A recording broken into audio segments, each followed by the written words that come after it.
آج جب سیدہ کی تابوت کی برآمدگی ہے اور آج اب سب کے سب تمام معصومین کو پیغمبر سے لے کر امام زمانہ تک سب کو پرسہ پیش کرنے کے لیے آئے ہیں، آئے شکریہ ادا کریں محسن اسلام جناب سیدہ زہرا سلام اللہ علیہ کا، جس نے توحید خدا کو بچایا ہے۔ آج میں وقت نہیں بچا کہ میں بس ضحیٰ کا بتاؤں کہ اللہ نے پیغمبر اسلام اور باقی 12 ائمہ کی ان ولادت اور رسالت کے درمیان اللہ نے اس قسم کو کیوں رکھا ہے بس ضحیٰ سے مراد خود نور فاطمہ زہرا جو کافی کی حدیث ہے۔ بس مختصراً ایک جملہ عرض کروں تو امام صادق فرماتے کہ اللہ نے اس کائنات میں 3 نور اتارے، ایک نور وقت طلوع ظاہر ہوتا ہے، ایک نور وقت غروب ظاہر ہوتا ہے، ایک نور وقت ضحیٰ ظاہر ہوتا ہے۔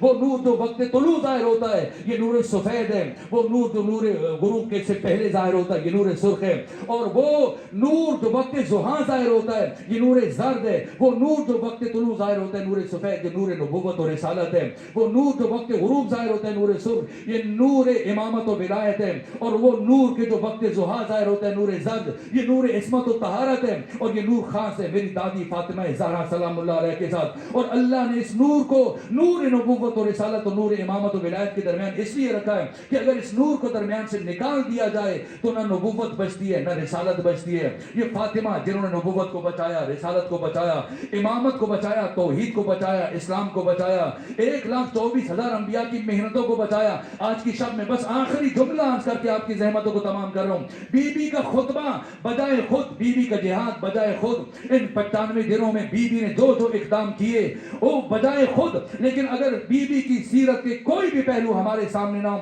ایک ایسا مرحلہ ہے جسے میں آج آخری مجلس میں عرض کر کے زحمتوں کو تمام کر رہا ہوں کہ سیدہ نے قیامت تک آنے والے انسانوں کو سوچنے پر مجبور کر دیا، یہاں تک کہ سیدہ قدیسہ سلام اللہ علیہا وہ شخصیت کے اہل سنت کے بڑے بڑے علماء، یہاں تک کہ صاحب تفسیر کبیر امام فخر الدین رازی جن کی وفات 606 ہجری میں ہوئی، جب عصمت سے متعلق گفتگو کر رہے تو کہا کہ عصمت کلیہ متواتی نہیں، کلیہ مشکک ہے، کلیہ متواتی جس کے مصادیق میں وحدت پائی جائے، کلیہ مشکک جس کے مصادیق میں فرق پایا جائے۔ یہ بات بہت اہم ہے۔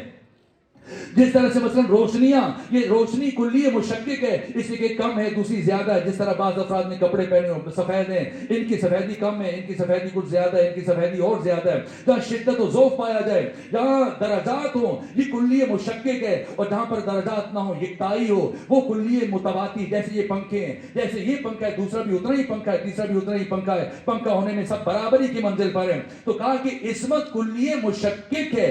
کیا مطلب؟ اگر ہم بچوں کو معصوم یاد کروائیں کہ معصوم انبیاء معصوم ہیں، ائمہ معصوم ہیں، تو علماء اہل تسنن نے یہ بات کی ہے کہ معصوم ہونے کا مطلب یہ نہیں کہ سارے کے سارے برابر ہیں، نہ، بلکہ انبیاء کی عصمت اور ہے، معصومین کی عصمت اور ہے، آدم کی عصمت اور ہے، نوح کی عصمت اور ہے، ابراہیم کی عصمت اور ہے، فاطمہ زہرا کی عصمت اور ہے۔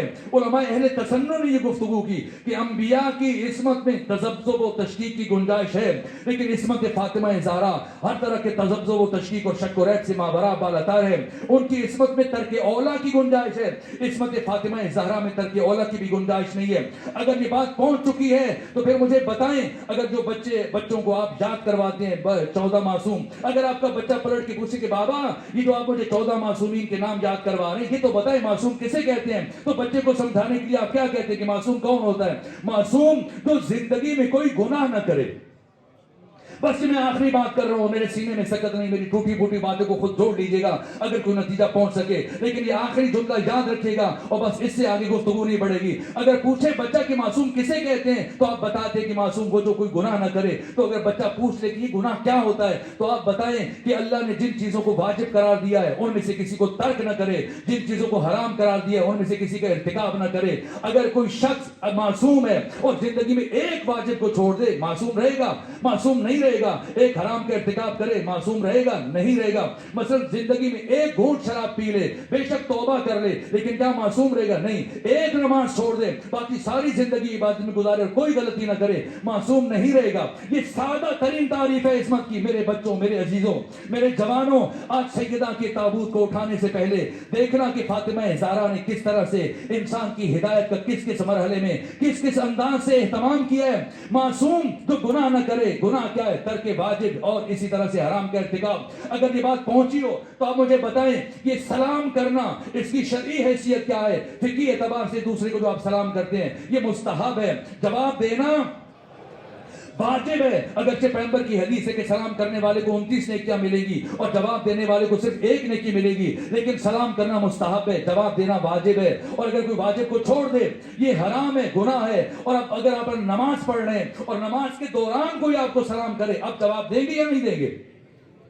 नमाज में भी सलाम का जवाब देना वाजिब है। कैसे देंगे? अगर उसने कहा अस्सलामु अलैकुम, आप कहिए अस्सलामु अलैकुम। अगर कहे कि अलैकुम अस्सलाम, आप कहें अलैकुम अस्सलाम। अगर कहे कि अस्सलामुन अलैक, आप कहें सलामुन अलैक। ये इजाजत नहीं कि आगे से कहना शुरू कर दें व अलैकुम अस्सलाम व रहमतुल्लाहि व बरकातुहू। जिन लफ्जों के साथ सलाम करे दीन कहते कि उन्हीं लफ्जों के साथ पलटा दें। अगर आप नमाज पढ़ रहे हैं, नमाज के दौरान कोई आप पर सलाम करे तब भी सलाम का जवाब देना वाजिब है।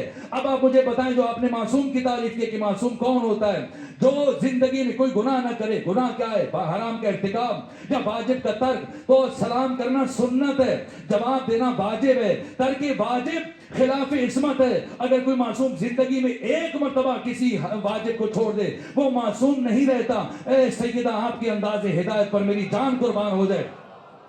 क्या अंदाज इख्तियार किया कि जब इयादत के लिए कुछ 2 अफराद ने मौला मुत्तकियान से इजाजत मांगी और जब वो आए और पर्दे हायल किए गए और 2 अफराद ने खड़े होकर सिद्दीक़े कुबरा सैयदा ज़हरा सलामुल्लाह अलैहा को जब सलाम किया, जाकर ढूंढे वर्कगर्दानी करें तारीख और सीरत की किताबों की कि क्या सैयदा ने उनके सलाम का जवाब दिया या नहीं दिया। अगर किसी किताब में मिल जाए तो मुझे आके मेरी रहनुमाई कर दीजिएगा, मुझे भी बता दीजिएगा, मेरे इल्म में इजाफा हो जाएगा। अब सैयदा ने सलाम, जब सैयदा को सलाम किया गया, सैयदा ने सलाम का जवाब नहीं दिया। ये सैयदा ने 2 अफराद के सलाम का जवाब ना देकर कयामत तक आने वाले बाशऊर इंसानों को ये पैगाम दिया कि जान लो और समझ लो, या तो मुझे मासूमा ना समझना, या तो मुझे मासूमा ना समझना, और अगर मुझे मासूमा समझते हो तो मैं जिनके सलाम का जवाब नहीं देके जा रही हूं इन्हें कभी मुसलमान ना समझना।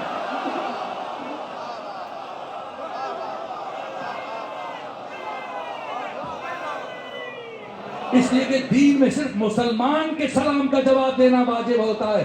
सैयदा, आपके अंदाज़े हिदायत पर कुर्बान। इसलिए हिज़्ब हाकिम ने ये समझ लिया कि ये तरह से ज़हन बशर को, अक्ल बशर की हिदायत कर रही हैं। अगर ये बीबी कुछ दिन मजीद जिंदा रही तो हमें इस मसलक पर कोई नहीं बैठने देगा। मैं कल आपकी खिदमत में अर्ज कर रहा था, रिवायत आधी रह गई थी, जहां तक कि 50 अफराद हाथों में लकड़ियां उठाए। कौन कौन है? मुगीरा बिन शाबा है, यहां तक कि मुआज बिन जबल की सैयदा जब गई तो दरवाजे पर गई लेकिन नुसरत नहीं की है, लेकिन जब आग जलाने की बारी आई तो मुआज बिन जबल भी मौजूद है, मुगीरा बिन शाबा भी मौजूद है, खालिद बिन वलीद भी मौजूद है। ये मुसलसल अफराद 50 अफराद चुनिंदा अफराद जब ये आ गए, दूसरी जानिब से 750 अफराद कबीले बनु असलम के। और मैंने कल आपकी खिदमत में अर्ज किया था, इन 50 में से 11 अफराद जब अली के बैतो शरफ में दाखिल हुए, वो घर जिस घर की हुर्मत का परवरदिगार ने आसमानों पर ऐलान किया था, जब कोई फरिश्ता कभी इजाजत के बगैर नहीं आया, एक मर्तबा दरवाजा तोड़कर, दरवाजे को जलाकर सैयदा ज़हरा सलामुल्लाह अलैहा के जसद मुताहर को रोनते हुए 11 अफराद दाखिल हुए।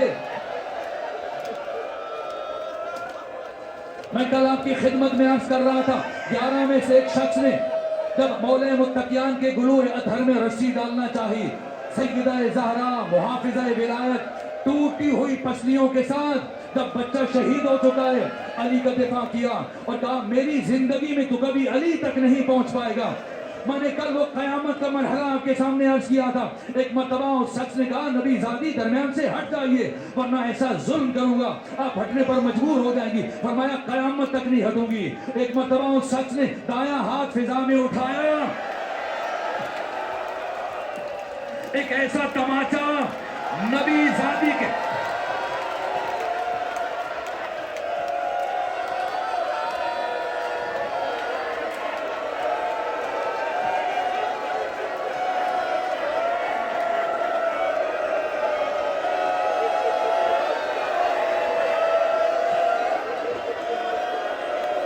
सैयदा के रुखसार पर मारा। मैंने पढ़ा है अल हुजूम अला बैत फातिमा, सैयदा ज़हरा के दाहिने रुखसार से खून जारी हुआ,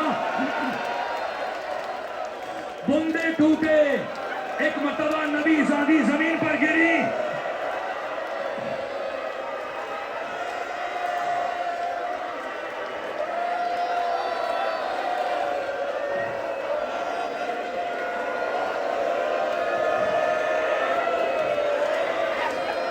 हजरत के गुलूहे अधर में रस्सी डाली गई।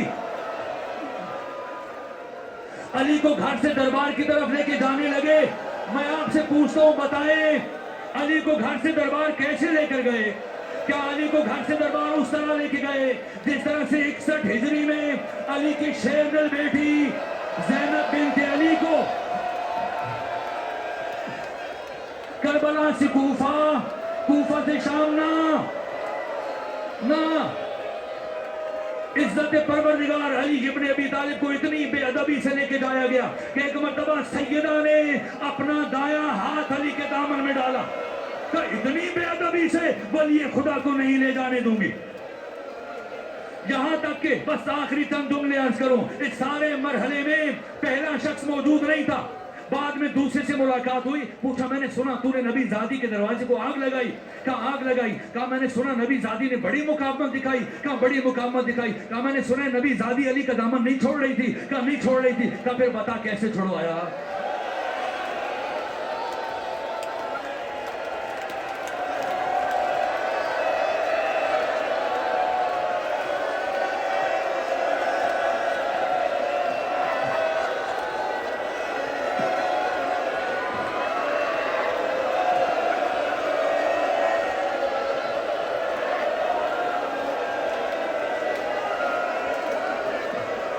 का बता कैसे छुड़वाया?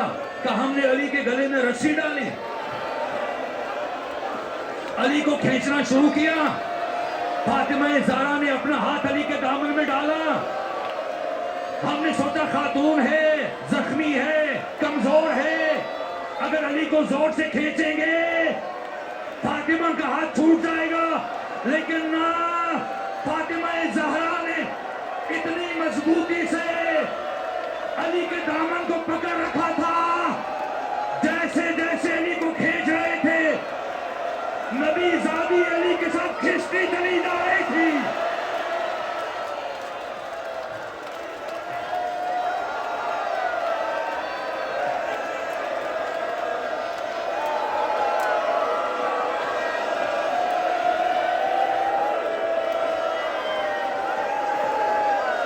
कभी पता कैसे छुड़वाया? कैसे छुड़वाया? का मैंने समझ लिया नबी ज़ादी ने इतनी मजबूती से अली के दामन को थामा, ये कयामत तक नहीं छोड़ेगी। का मैंने एक मर्तबा दाहिने देखा, एक मर्तबा बाहिने देखा, मेरे करीब कौनफुस खड़ा था, उसकी कमरबंद में ताजियाना था। मैंने आगे बढ़कर वो ताजियाना निकाला।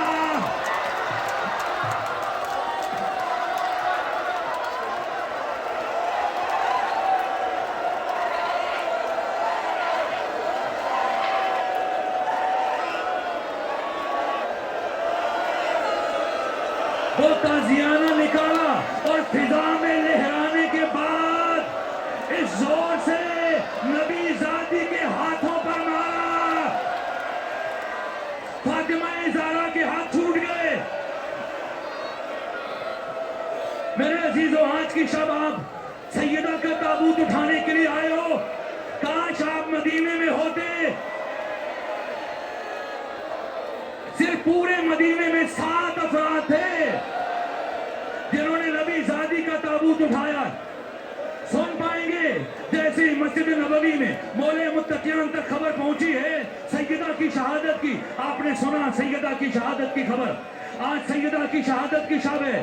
जब अली तक ये खबर पहुंची है, मस्जिद नबवी में खड़े थे, सलमान ने जाके बताया नबी ज़ादी जहान से रुखसत हुई है।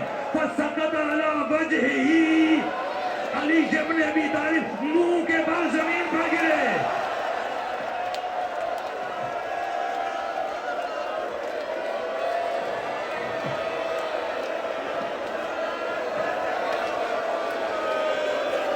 दरे खैबर उखाड़ने वाला अली सलमान से कह रहा, सलमान मुझे सहारा देकर घर तक ले जाओ। बस मेरे अजीजों, आखिरी जुमले अर्ज कर रहा हूं। आज की शब में सैयदा ने वसीयत की दिल में कि फला फला मेरे जनाजे में ना आए और मेरा जनाजा निस्फ़े शब को उठाया जाए, जब अहले मदीना सो जाए और कयामत तक मेरे आने वाली नस्ल में जितने सादात आए सब तक अली मेरा सलाम पहुंचाइएगा।